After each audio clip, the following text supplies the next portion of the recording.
ದೆಹಲಿ ಅಂಗಳದಲ್ಲಿ ಸಿಎಂ ಕುರ್ಚಿ ಜಟಾಪಟಿ ಎಷ್ಟರ ಮಟ್ಟಿಗೆ ನಡೀತಾ ಇದೆ ಅಂತಂದ್ರೆ ಮಲ್ಲಿಕಾರ್ಜುನ ಖರ್ಗೆ ಅವರನ್ನೇ ಭೇಟಿಯಾಗಿದ್ದಾರೆ ಡಿಕೆ ಬ್ರದರ್ಸ್.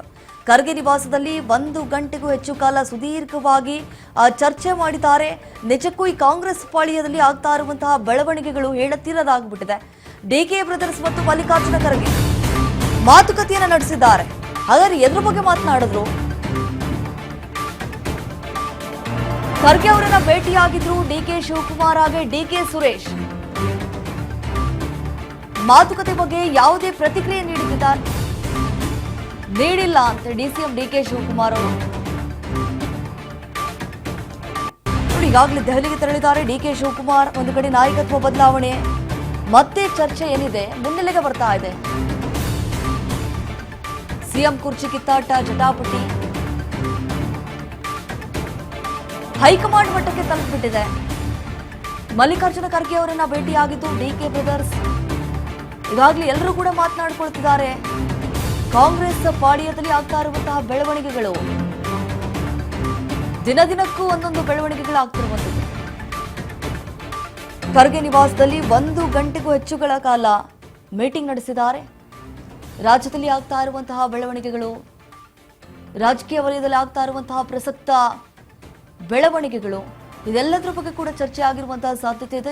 ಜೊತೆಗೆ ಈಗ ಈ ನಾಯಕತ್ವ ಬದಲಾವಣೆ, ಆ ಗೊಂದಲ ಏನಿದೆ ಅದಕ್ಕೆ ಇತ್ಯರ್ಥ ಹಾಡಿ ಅನ್ನುವಂತಹ ಉದ್ದೇಶವನ್ನ ಏನಾದ್ರೂ ಇಟ್ಕೊಂಡು ಹೋದ್ರಾ ಅಂತ ಹೇಳಿ.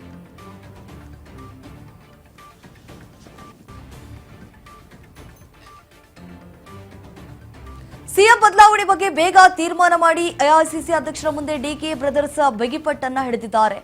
ಮೇ 4ರೊಳಗೆ ಸಿಎಂ ಸಿದ್ದರಾಮಯ್ಯ ಅವರನ್ನ ದೆಹಲಿಗೆ ಕರೆಸಿ 2.5 ವರ್ಷ ಅಲ್ಲ, ಸರ್ಕಾರಕ್ಕೆ 3 ವರ್ಷ ಆಗ್ತಾ ಇದೆ.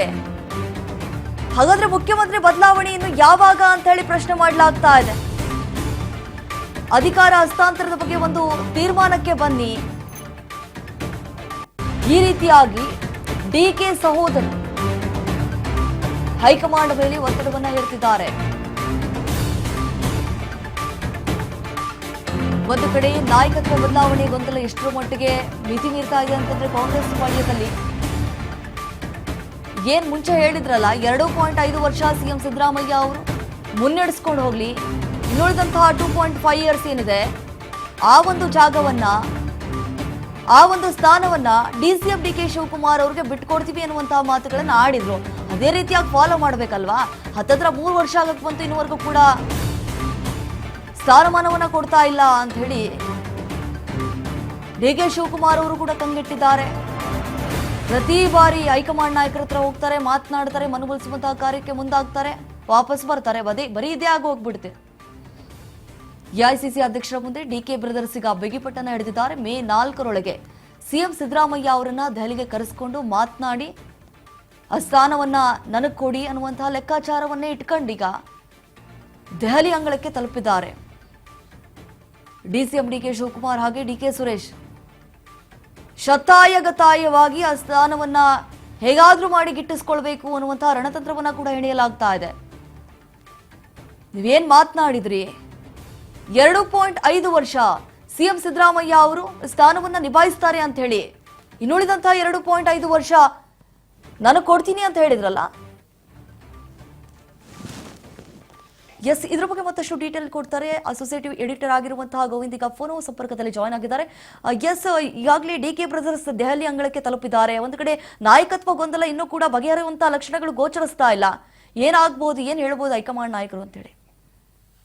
ದೀಪಾ, ಒಂದೊಂದು ಸ್ಪಷ್ಟ. ಕಳೆದ 2 ತಿಂಗಳ ಹಿಂದಷ್ಟೇ ಡಿಕೆ ಶಿವಕುಮಾರ್ ಅವರು ಸೋನಿಯಾ ಗಾಂಧಿ ನಿವಾಸದಲ್ಲಿ ರಾಹುಲ್ ಗಾಂಧಿ ಮತ್ತು ಪ್ರಿಯಾಂಕಾ ಗಾಂಧಿ ಅವರನ್ನ ಭೇಟಿ ಮಾಡಿದಂತ ಸಂದರ್ಭದಲ್ಲಿ ಪಂಚರಾಜ್ಯ ಚುನಾವಣೆ ಇದೆ, ಈ ಒಂದು ಪಂಚರಾಜ್ಯ ಚುನಾವಣೆ ಮುಗಿಸ್ಕೊಳ್ಳೋಣ, ತದಬಳಿಕ ನಿಮ್ಮನ್ನ ಕರೆಸಿ ದೆಹಲಿಯಲ್ಲಿ ಮಾತನಾಡ್ತೀವಿ, ಅಧಿಕಾರ ಸೂತ್ರ ವಿಚಾರ ಸಂಬಂಧಪಟ್ಟಂತೆ ನಿಮಗೆ ನಾವು ಮಾತುಕತೆ ಏನೋ ಒಂದು ಭರವಸೆನ ಕೊಟ್ಟಿದ್ದೀವಿ, ಆ ಒಂದು ಭರವಸೆ ವಿಚಾರ ಸಂಬಂಧಪಟ್ಟಂತೆ ನಾವು ನಿಮ್ ಜೊತೆ ನೇರವಾಗಿ ಮಾತನಾಡ್ತೀವಿ ಅಂತ ಹೇಳಿದ್ರು. ಈಗ ಪಂಚರಾಜ್ಯ ಚುನಾವಣೆ ಬಹುತೇಕವಾಗಿ ಮುಕ್ತಾಯ ಆಗ್ತಿದೆ. ಮೇ 4ರಂದು ಫಲಿತಾಂಶ ಬರ್ತಿದೆ.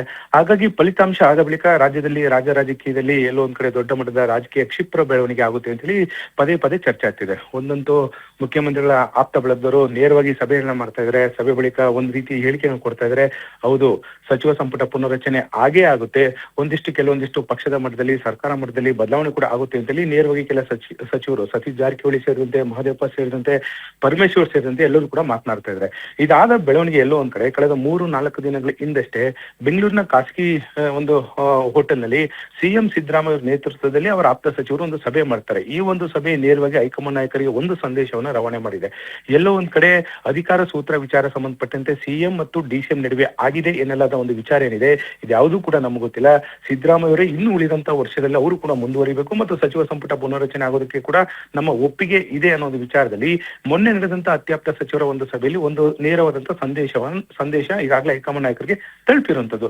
ಇದರ ಒಂದು ಬೆನ್ನಲ್ಲೇ ಎಲ್ಲೊಂದ್ ಕಡೆ ಡಿ ಕೆ ಶಿವಕುಮಾರ್ ಅವರು ದೆಹಲಿಗೆ ತೆರಳ್ತಾರೆ. ದೆಹಲಿಯಲ್ಲಿ ನಿನ್ನೆ ಅಷ್ಟೇ ಎಐಸಿಸಿ ಅಧ್ಯಕ್ಷರಾದಂತ ಮಲ್ಲಿಕಾರ್ಜುನ್ ಖರ್ಗೆ ಅವ್ರನ್ನ ಭೇಟಿ ಮಾಡ್ತಾರೆ. ಸುಮಾರು 1.5 ಗಂಟೆಗಳ ಕಾಲ ಇದೇ ಒಂದು ವಿಚಾರವನ್ನ ಚರ್ಚೆ ಮಾಡ್ತಾರೆ. ಚರ್ಚೆ ಒಂದು ಸಂದರ್ಭದಲ್ಲಿ ನೀವು ಇಲ್ಲಿ ರಾಜ್ಯದಲ್ಲಿ ಒಂದು ಪಕ್ಷ ಅಧಿಕಾರಕ್ಕೆ ಬಂದಂತ ಸಂದರ್ಭದಲ್ಲಿ ನನ್ನನ್ನ ಮತ್ತು ಸಿದ್ದರಾಮಯ್ಯ ಕರೆಸಿ ಈ ಒಂದು ಅಧಿಕಾರದ ಸೂತ್ರ ಹಂಚಿಕೆ ಆಗಿದ್ದು. ಎಲ್ಲೋ ಒಂದ್ ಕಡೆ 2.5 ವರ್ಷ ಆದ ಬಳಿಕ ನೀವು ಅಧಿಕಾರವನ್ನ ಬಿಟ್ಕೊಡ್ತೀವಿ ಅಂತ ಹೇಳಿದ್ರು ಕೂಡ ಎಲ್ಲೋ ಒಂದ್ ಕಡೆ 3 ವರ್ಷ ಕಳೀತಿದೆ. ಆದ್ರೂ ಕೂಡ ಎಲ್ಲೋ ಒಂದ್ ಕಡೆ ಅಧಿಕಾರ ಸೂತ್ರ ವಿಚಾರ ಸಂಬಂಧಪಟ್ಟಂತೆ ಯಾವೊಬ್ಬ ನಾಯಕರು ಮಾತನಾಡ್ತಾ ಇಲ್ಲ. ರಾಹುಲ್ ಗಾಂಧಿ ಅವ್ರನ್ನ ಭೇಟಿಯಾದಂತ ಸಂದರ್ಭದಲ್ಲಿ ಪಂಚರಾಜ್ಯ ಚುನಾವಣೆ ಆಗ್ಲಿ ಇದಾದ ಬಳಿಕ ಕರೆಸಿ ಮಾತನಾಡ್ತೀವಿ ಅಂತ ಹೇಳಿದ್ರು.